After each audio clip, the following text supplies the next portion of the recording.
രാമ ഹരേ രാമ രാമ രാമ ഹരേ ഹരേ. ഹരേ കൃഷ്ണ കൃഷ്ണ കൃഷ്ണ ഹരേ ഹരേ. ഹരേ രാമ രാമ രാമ ഹരേ ഹരേ. ഹരേ കൃഷ്ണ കൃഷ്ണ കൃഷ്ണ ഹരേ ഹരേ. ഹരേ രാമ രാമ രാമ ഹരേ ഹരേ. ഹരേ കൃഷ്ണ കൃഷ്ണ കൃഷ്ണ ഹരേ ഹരേ. ഹരേ രാമ രാമ രാമ ഹരേ ഹരേ. ഹരേ കൃഷ്ണ മാതാജി.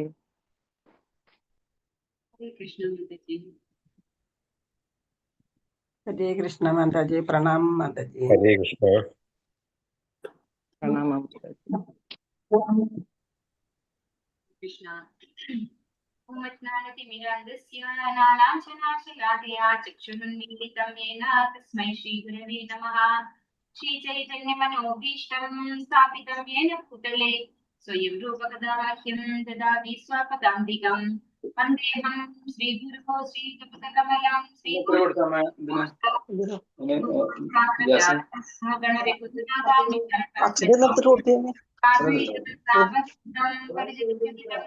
चैतन्यदेवं श्रीराधा कृष्ण पादान् गणललिता श्रीविशाखान्वितांश्च नमः। ॐ विष्णुपादाय कृष्णप्रेष्ठाय श्रीमते जयप्रकाश स्वामी नामिने नमाचार्यपादाय नितायुपप्रदायिने गौरकथादामदाय नगरग्रामतारिणे नमो विष्णुपादाय कृष्णप्रेष्ठाय भूतले श्रीमते भक्तिवेदान्त स्वामी नामिने नमस्ते सरस्वती देवी गौरवाणी प्रचारिणे निर्विशेष शून्यवादी पाश्चात्य देशतारिणे वाञ्छाकल्पतरुभ्यश्च कृपा सिन्धुभ्यः च पतितानां पावनेभ्यो वैष्णवेभ्यो नमो नमः। हे कृष्णा करुणा सिन्धु दीनबन्धो जगत्पते रूपेशा गोपिका कान्तराधाकान्त नमोस्तुते। तप्त काञ्चन गौराङ्गी हे वृन्दावनेश्वरी वृषभानुसुते देवी प्रणमामि हरिप्रिये। जय श्री कृष्ण चैतन्य नित्यानन्द श्री अद्वैत गदाधर श्रीवासादि गौरभक्तवृन्द। हरे कृष्ण कृष्ण कृष्ण हरे हरे हरे राम राम राम हरे हरे। ഹരേ കൃഷ്ണ. ശിശു രാധാ ഗോവിന്ദ മന്ദിർ സ്കോൺ മാംഗ്ലൂരിലെ ശ്ലോകാർബദ്ധ ക്ലാസ്സിലേക്ക് എല്ലാ ഭക്തന്മാർക്കും സ്വാഗതം. ഓം നമോ ഭഗവതേ വാസുദേവായ. ഓം നമോ ഭഗവതേ വാസുദേവായ. ഓം നമോ ഭഗവതേ വാസുദേവായ. നിഗമകൽപതരോർഗളിതം ഫലം ശുഖമുഖാദമൃതദ്രവ സംയുതം പിബത ഭാഗവതം രസമാലയം മുഹുരഹോ രസികാ ഭുവി ഭാവുകാഃ. നാരായണം നമസ്കൃത്യ നരം ചൈവ നരോത്തമം ദേവീം സരസ്വതീം വ്യാസം തതോ ജയമുദിരയേത് നഷ്ടപ്രായേഷു അഭദ്രേഷു നിത്യം ഭാഗവത സേവയാ ഭക്ത്യുത്തമ ശ്ലോകേ ഭക്തിർഭവതി നൈഷ്ഠികീ. കൃഷ്ണായ വാസുദേവായ ദേവകീ നന്ദനായ ച നന്ദഗോപകുമാരായ ഗോവിന്ദായ നമോ നമഃ. ഹരേ കൃഷ്ണ. മദേകബന്ധു മത്സംഗിൻ മധുരോ മന്മഹാഗനാമനിഷ്ഠാരമദ്ഭാഗ്യ നമോസ്തുതേ. ശ്രീമദ് ഭാഗവതം ശ്രീമദ് ഭാഗവതം സ്കന്ധം 1 അധ്യായം 2 ദിവ്യത്വവും ദിവ്യസേവനവും ശ്ലോകം 28-29. ഓം നമോ ഭഗവതേ വാസുദേവായ. വാസുദേവ പരാവേദ വാസുദേവ പരാമഖാഃ. വാസുദേവ പരായോഗ വാസുദേവ പരാക്രിയാഃ. വാസുദേവ പരം ജ്ഞാനം വാസുദേവ പരം തപഃ. വാസുദേവ പരോ ധർമ്മോ വാസുദേവ പരാഗതിഃ. ഹരേ കൃഷ്ണ. എല്ലാവർക്കും ചൊല്ലാം. ഓം നമോ ഭഗവതേ വാസുദേവായ. ഓം നമോ ഭഗവതേ വാസുദേവായ. വാസുദേവ പരാവേദ വാസുദേവ പരാമഖാഃ. വാസുദേവ പരവേദ വാസുദേവ പരാമഖാഃ. വാസുദേവ പരായോഗ വാസുദേവ പരാക്രിയാഃ. വാസുദേവ പരയോഗ വാസുദേവ പരാക്രിയാഃ. വാസുദേവ പരം ജ്ഞാനം വാസുദേവ പരം തപഃ. വാസുദേവ പരം വാസുദേവ പരം തപഃ. വാസുദേവ പരോ ധർമ്മോ വാസുദേവ പരാഗതിഃ. വാസുദേവ വസുദേവ പരോ പരോ ധർമ്മോ വാസുദേവ പരാഗതി. ഹരേ കൃഷ്ണ.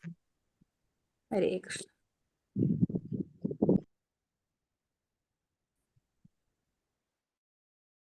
വാസുദേവ പരമദിവ്യോത്തമ പുരുഷൻ, പരാഹ പരമലക്ഷ്യം, വേദാഹ വേദങ്ങൾ, വാസുദേവ പരമദിവ്യോത്തമ പുരുഷൻ, പരാഹ ആരാധിക്കുന്നതിനായി, മഖാഹ യജ്ഞങ്ങൾ, വാസുദേവ പരമദിവ്യോത്തമ പുരുഷൻ, പരാഹ പ്രാപ്തമാക്കുന്നതിനുള്ള ഉപായങ്ങൾ, യോഗാഹ ദുർജ്ഞേയമായ പരിച്ഛേദങ്ങൾ, വാസുദേവ പരമദിവ്യോത്തമ പുരുഷൻ, പരഹ ഭഗവാന്റെ നിയന്ത്രണത്തിലുള്ള, ക്രിയാഹ ഫലങ്ങൾ ഉളവാക്കുന്ന പ്രവൃത്തികൾ, വാസുദേവ പരമദിവ്യോത്തമ പുരുഷൻ, പരം പരമോന്നതൻ, ജ്ഞാനം വിജ്ഞാനം, വാസുദേവ പരമദിവ്യോത്തമ പുരുഷൻ, പരം ശ്രേഷ്ഠം, തപഃ വൈരാഗ്യം, വാസുദേവ പരമദിവ്യോത്തമ പുരുഷൻ, പരഹ ശ്രേഷ്ഠ ഗുണം, ധർമ്മഃ മതം ധർമ്മം, വാസുദേവ പരമദിവ്യോത്തമ പുരുഷൻ, പരഹ നിയാമകമായ ഗതിഹി ജീവിത ലക്ഷ്യം.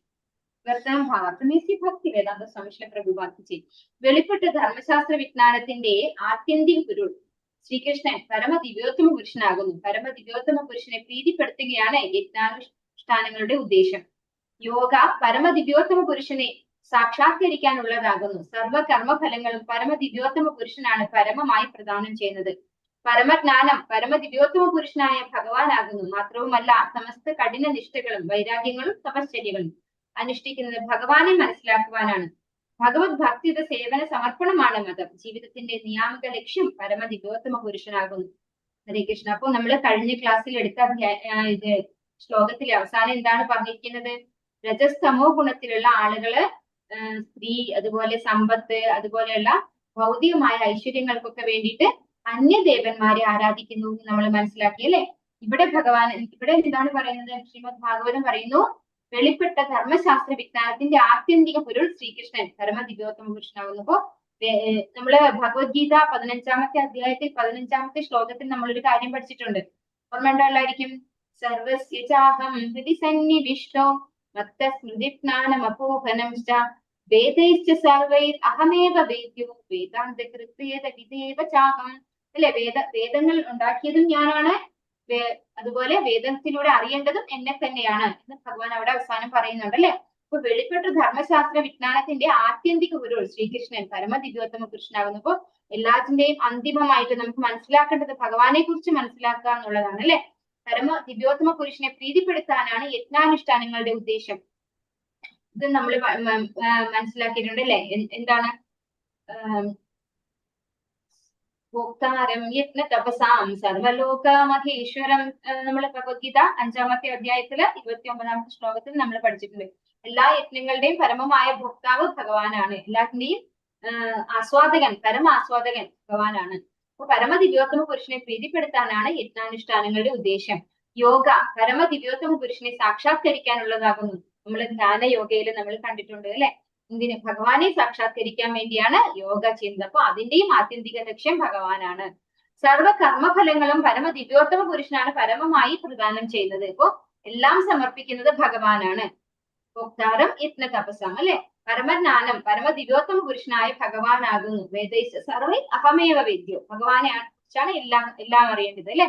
പരമജ്ഞാനം പരമദിവ്യോത്തമ പുരുഷനായ ഭഗവാനാകുന്നു. മാത്രവുമല്ല, സമസ്ത കഠിന നിഷ്ഠകളും വൈരാഗ്യങ്ങളും തപശ്ചര്യകളും അനുഷ്ഠിക്കുന്നത് ഭഗവാനെ മനസ്സിലാക്കുവാനാണ്.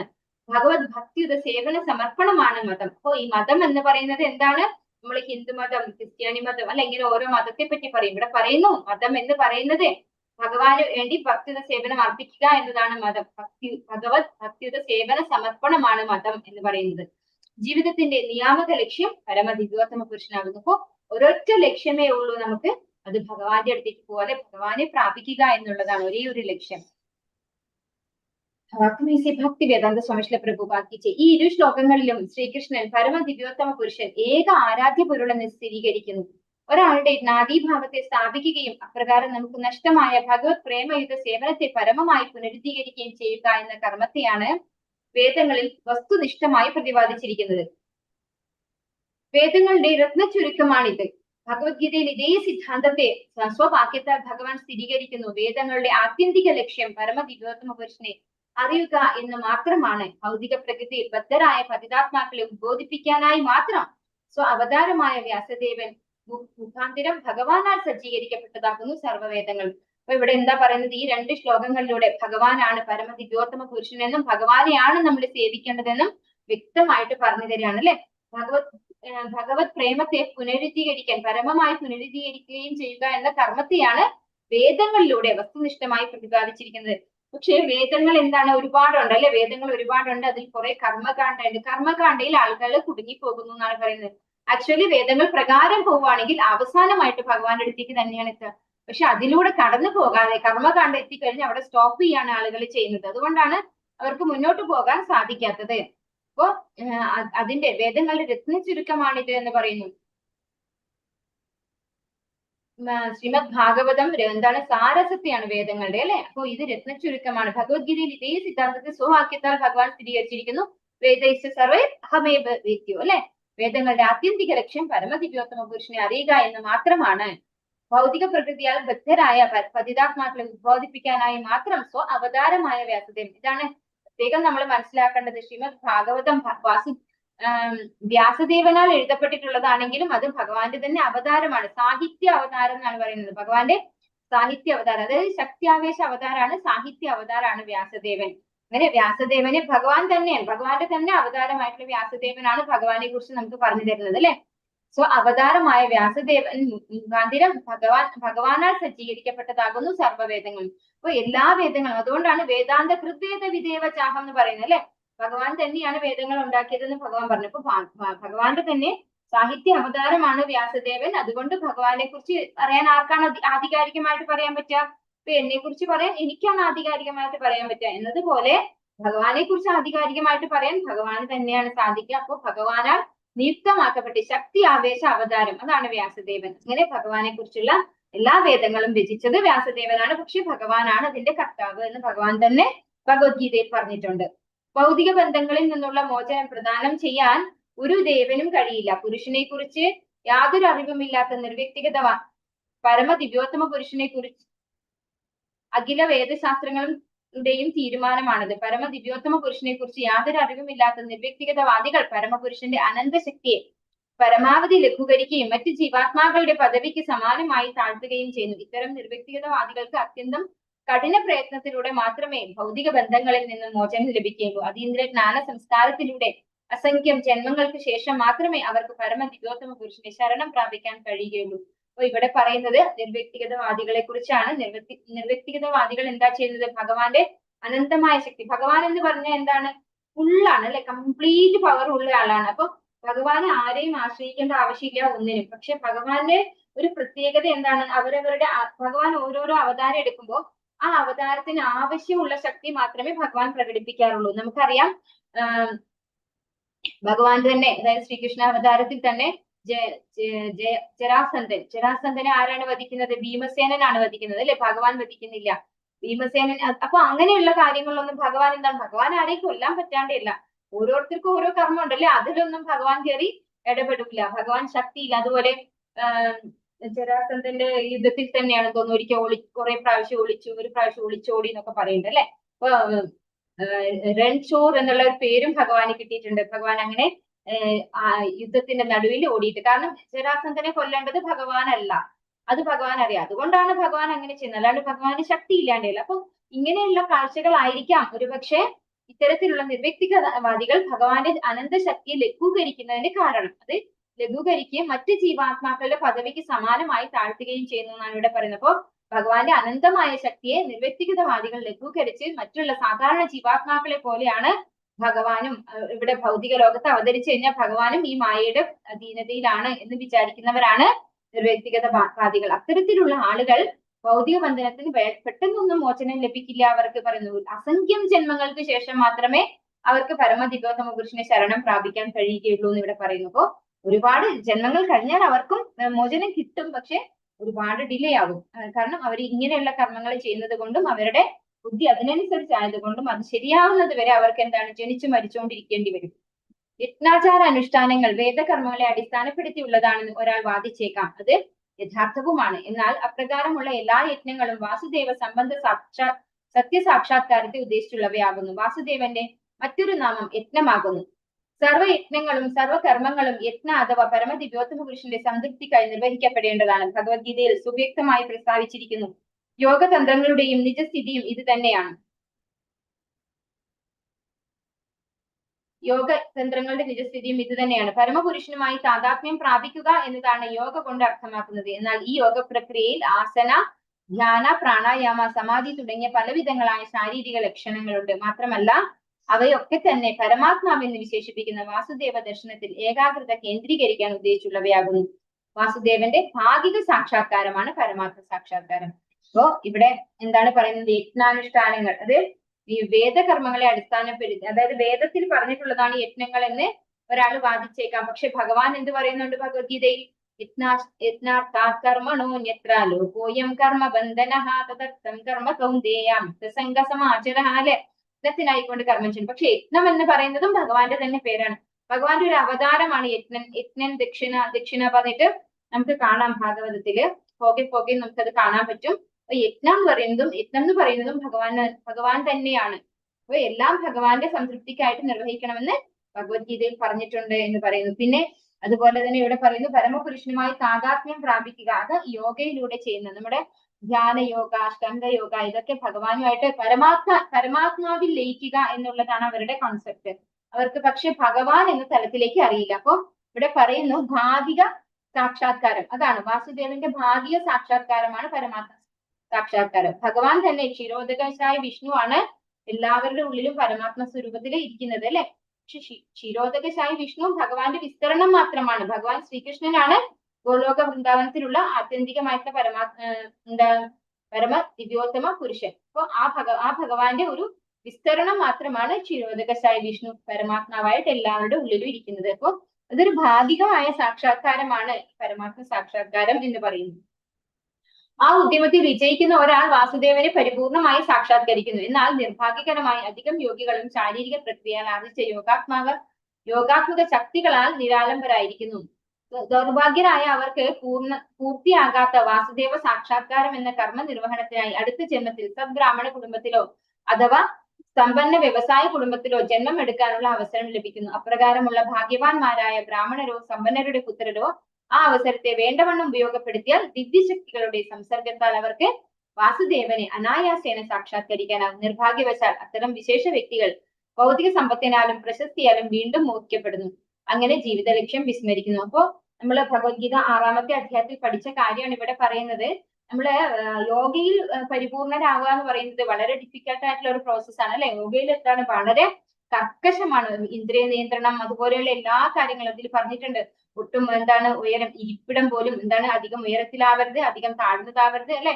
അപ്പൊ ഓരോ കാര്യങ്ങളിലും വളരെ കർക്കശമായിട്ടാണ് യോഗ പ്രാക്ടീസ് പറയുന്നത്. അതുകൊണ്ട് തന്നെ ആർക്കും പെട്ടെന്ന് യോഗയിലെ പരിപൂർണരാവാൻ സാധിക്കില്ല എന്നാണ് പറയുന്നത്. അപ്പൊ അങ്ങനെ വീണു പോകുന്ന ആളുകളെ എന്താണ് ഭഗവത്ഗീതയിൽ ഭഗവാൻ പറഞ്ഞത്?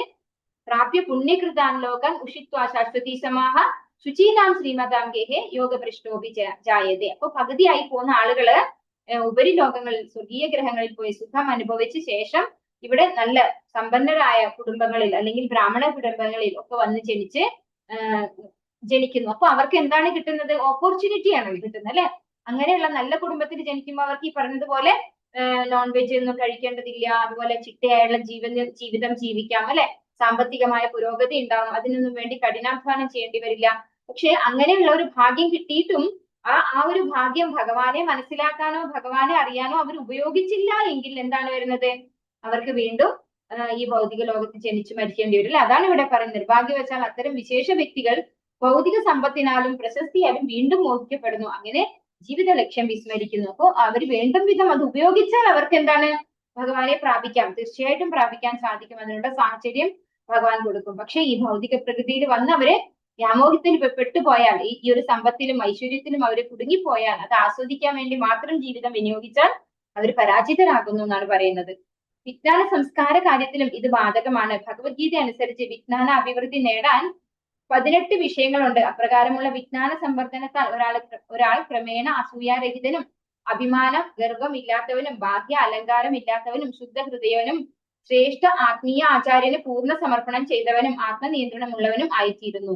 വിജ്ഞാന സംവർദ്ധനയാൽ ഗൃഹവും ഗൃഹവൃന്ദവുമായി ബന്ധമില്ലാത്തവനായി തീരുകയും മരണം, ജനനം, വാർദ്ധക്യം, രോഗം എന്നിവ ഹേതുവായ ക്ലേശങ്ങളെ കുറിച്ച് ബോധവാനായി തീരുകയും ചെയ്യുന്നു. അപ്രകാരം അഖില ജ്ഞാന സംവർദ്ധനയും പരമദിവ്യോത്തമ പുരുഷനായ വാസുദേവന്റെ ഭക്തിയുത സേവനത്തിൽ പരമകാഷ്ട പ്രാപ്തിയും ലഭിക്കുന്നു. ആകയാൽ എല്ലാ വിഭിന്ന വിജ്ഞാന ശാഖകളുടെയും ആത്യന്തികമായ ലക്ഷ്യം വാസുദേവനാകുന്നു. വാസുദേവനുമായി സന്ധിക്കുന്ന അതീന്ദ്രിയ പദവിയിലേക്ക് ഒരാളെ നയിക്കുന്ന ജ്ഞാനാഭിവൃദ്ധിയാണ് യഥാർത്ഥ ജ്ഞാനം. ഭൗതികമായ വ്യത്യസ്ത ശാഖകളെ ഭഗവത്ഗീതയിൽ അജ്ഞാനമെന്നും യഥാർത്ഥ ജ്ഞാനത്തിന്റെ പ്രതിഫലനമെന്നും പ്രസ്താവിച്ചിരിക്കുന്നു. ഇവിടെ എന്താ പറയുന്നത്? വിജ്ഞാന സംസ്കാര കാര്യത്തിലും ഇത് ബാധകമാണ്, ജ്ഞാനത്തിന്റെ കാര്യത്തിലും. അതായത് ഭഗവത്ഗീത പറയുന്നു, അഭിവൃദ്ധി നേടാൻ 18 വിഷയങ്ങളുണ്ട്. അപ്രകാരമുള്ള വിജ്ഞാന സംവർദ്ധനത്തിൽ ഒരാൾ ക്രമേണ, അതായത് നമ്മൾ എല്ലാ കാര്യങ്ങളും ചെയ്തിട്ട് നമ്മൾ എന്തിലേക്ക് എത്തണം?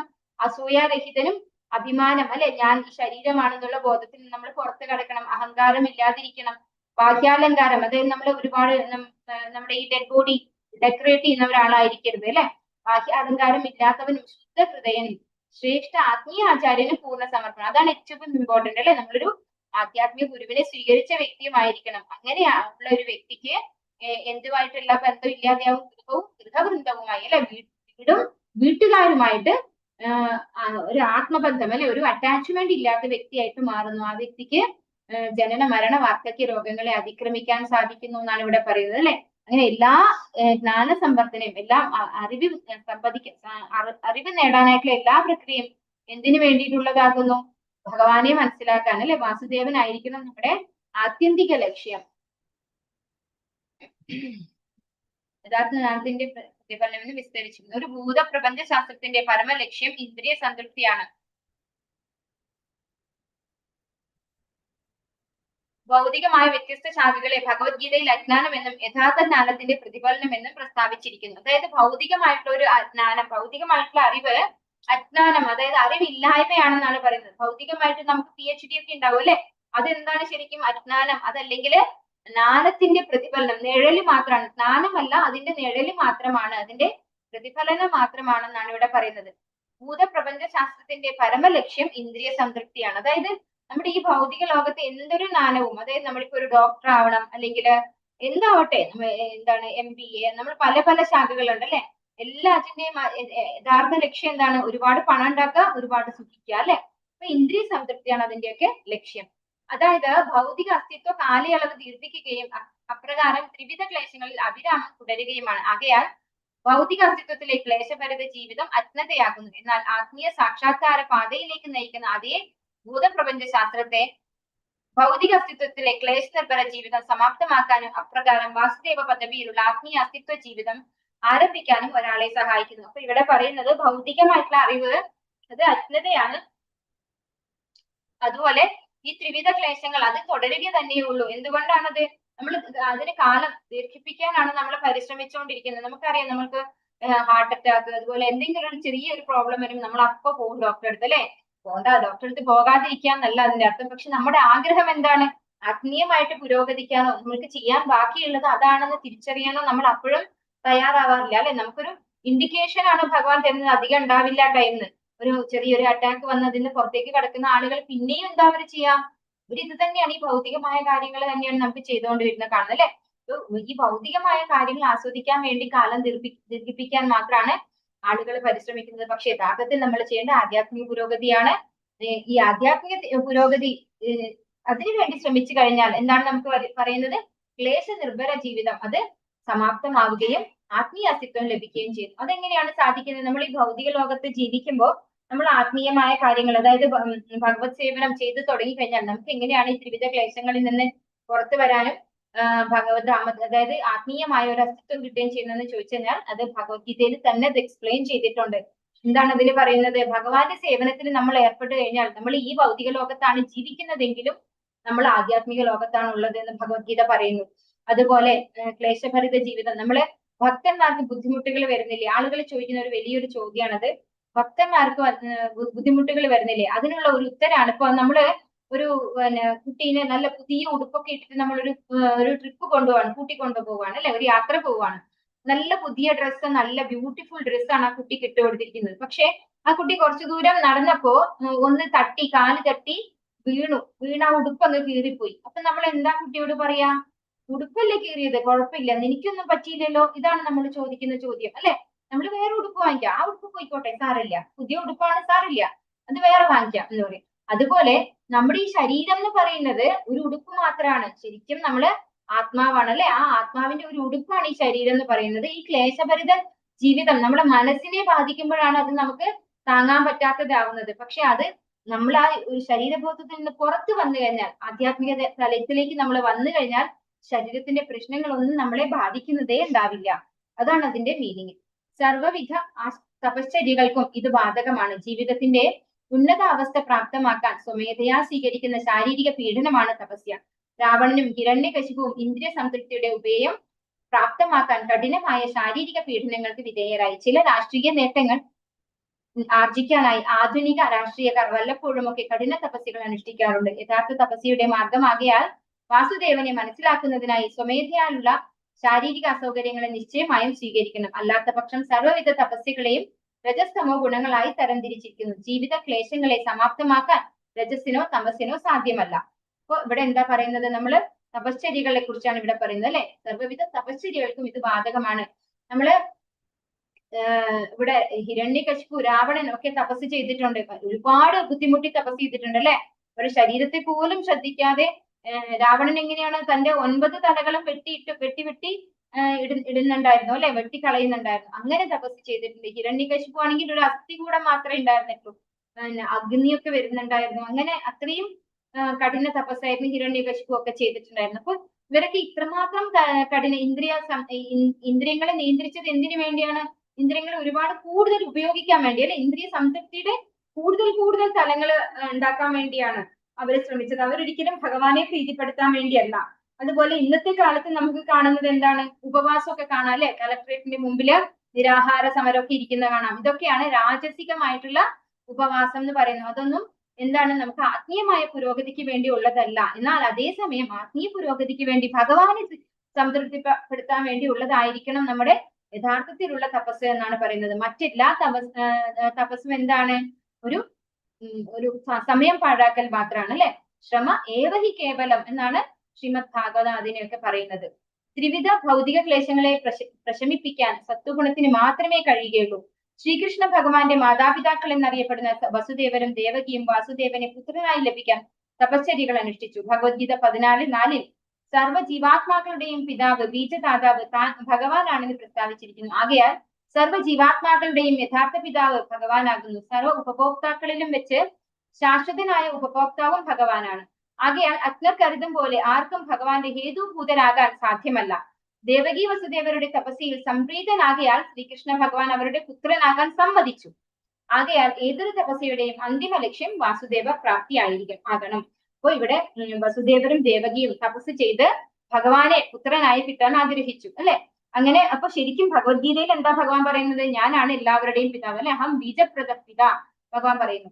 അപ്പോ അങ്ങനെയുള്ള ഭഗവാന്റെ പിതാവും മാതാവും ആകാൻ എങ്ങനെയാണ് ദേവകിക്കും വസുദേവർക്കും സാധിക്കുന്നത്? അപ്പോ ഭഗവാൻ അങ്ങനെ അവരുടെ തപസ്സിൽ സംപ്രീതനായി ഭഗവാനെയാണ് അവര് പ്രാർത്ഥിച്ചതും ഭഗവാനെയാണ് അവർ ആഗ്രഹിച്ചതും. അപ്പോ എല്ലാ തപസ്സിന്റെയും അന്തിമ ലക്ഷ്യം ഭഗവാനായിരിക്കണം. അപ്പൊ ആ ഭഗവാന്റെ കരുണ കൊണ്ടാണ് അവര് അച്ഛനും അമ്മയും ആയത്. അല്ലാണ്ട് ഭഗവാന്റെ അച്ഛനും അമ്മയും ആവാൻ ഹേതുഭൂതരാകാൻ ആർക്കും സാധ്യമല്ല എന്നാണ് ഇവിടെ പറയുന്നത്. അപ്പൊ ഭഗവാന്റെ കാരുണ്യം കൊണ്ടാണ് വസുദേവരും ദേവകിയും ഭഗവാന്റെ അച്ഛനും അമ്മയും ആയി മാറിയത്.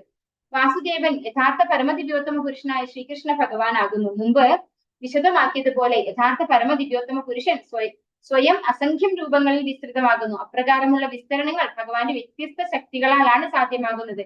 ഭഗവാന്റെ ശക്തികൾ ബഹുവിധങ്ങളാകുന്നു. മാത്രവുമല്ല ഭഗവാന്റെ ആന്തരിക ശക്തികൾ ശ്രേഷ്ഠവും ബാഹ്യശക്തികൾ കീഴ്ത്തരവുമാകുന്നു. ഭഗവത്ഗീത 7:4 മുതൽ 6 വരെയുള്ള ശ്ലോകങ്ങളിൽ അവയെ പരാപ്രകൃതി എന്നും അപരാപ്രകൃതി എന്നും വർണ്ണിച്ചിരിക്കുന്നു. ആകയാൽ ആന്തരിക ശക്തിയാൽ സംഭവ്യമാകുന്ന ഭഗവാന്റെ വ്യത്യസ്തങ്ങളായ വിസ്തരണങ്ങൾ ശ്രേഷ്ഠ സ്വരൂപങ്ങളും ബാഹ്യശക്തിയാൽ സംഭവിക്കുന്ന വിസ്തരണങ്ങൾ ഗുണപരമായി അപ്രധാന സ്വരൂപങ്ങളുമാകുന്നു.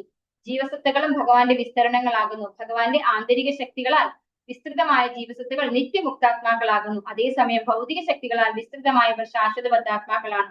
ആകയാൽ സമസ്ത ജ്ഞാന സംവർദ്ധനയും തപസ്യയും യത്നങ്ങളും കർമ്മങ്ങളും നിശ്ചയമായും നമ്മിൽ പ്രവർത്തിക്കുന്ന സ്വാധീന ശക്തിയുടെ സ്വഭാവത്തെ ലക്ഷ്യം വെച്ചുള്ളതാകണം. ഇവിടെ എന്താ പറഞ്ഞു തരുന്നത്? നമുക്ക് ഭഗവാൻ പരമദിവ്യോത്തമ പുരുഷനായ ശ്രീകൃഷ്ണ ഭഗവാനാണ് അല്ലെ. ഭഗവാൻ പല പല അസംഖ്യം രൂപങ്ങളിൽ വിസ്തൃതമാകുന്നു എന്ന് പറയുന്നു. ഭഗവാന്റെ ശക്തികൾ എത്ര വിധമുണ്ട്? 3 വിധം ഭഗവത്ഗീതയിൽ പറഞ്ഞിട്ടുണ്ട്. ഒന്ന് ബഹിരംഗ ശക്തി, മറ്റൊന്ന് അന്തരംഗ ശക്തി, പിന്നൊന്ന് തടസ്ഥ ശക്തി അല്ലെ. അങ്ങനെ ഭഗവാന്റെ വ്യത്യസ്തമായ ശക്തികൾ, പരാപ്രകൃതിയും അപരാപ്രകൃതിയും, ഒന്ന് ബാഹ്യമായ ശക്തിയും മറ്റൊന്ന് ആന്തരികമായ ശക്തിയുമാണ് എന്നിവിടെ പറയുന്നു. അപ്പൊ ആന്തരിക ശക്തി കൊണ്ടുണ്ടായിട്ടുള്ളതെല്ലാം എന്താണ്? ശ്രേഷ്ഠ സ്വരൂപങ്ങളാണ്. ബാഹ്യശക്തി കൊണ്ടുണ്ടാകുന്നത് എന്താണ്? താഴ്ന്ന തരം ശക്തിയാണത് അല്ലെ. അത് ജീവാത്മാക്കളാകുന്നു എന്ന് പറയുന്നു. പിന്നെ ആന്തരിക ശക്തി കൊണ്ടുണ്ടായിട്ടുള്ള ഭഗവാന്റെ ആത്മീയ ലോകങ്ങളിൽ, അതായത് ആധ്യാത്മിക ഗ്രഹങ്ങളിലുള്ള വൈകുണ്ഠ ലോകങ്ങളിലുള്ള ആളുകളൊക്കെ നിത്യമുക്താത്മാക്കളാണ്. നമ്മള് ജീവാത്മാക്കളൊക്കെ നിത്യബദ്ധാത്മാക്കളുമാണ്. ഭൗതിക ശക്തിയാൽ വിസ്തൃതമായവർ ശാശ്വത ബദ്ധാത്മാക്കളാണ്. ആകയാൽ സമസ്ത ജ്ഞാന സംവർദ്ധനയും തപസ്യകളും യജ്ഞങ്ങളും കർമ്മങ്ങളും നിശ്ചയമായും നമ്മിൽ പ്രവർത്തിക്കുന്ന സ്വാധീന ശക്തിയുടെ സ്വഭാവത്തെ ലക്ഷ്യം വെച്ചുള്ളതാകണം. അപ്പൊ എല്ലാ കർമ്മങ്ങളും അത് ഭഗവാനെ സംപ്രീതിപ്പെടുത്താനുള്ളതായിരിക്കണം. നിലവിൽ നാം എല്ലാവരും ഭഗവാന്റെ ബാഹ്യശക്തിയാൽ നിയന്ത്രിക്കപ്പെടുന്നു, സ്വാധീന ശക്തിയിൽ നിയന്ത്രിക്കപ്പെടുന്നു.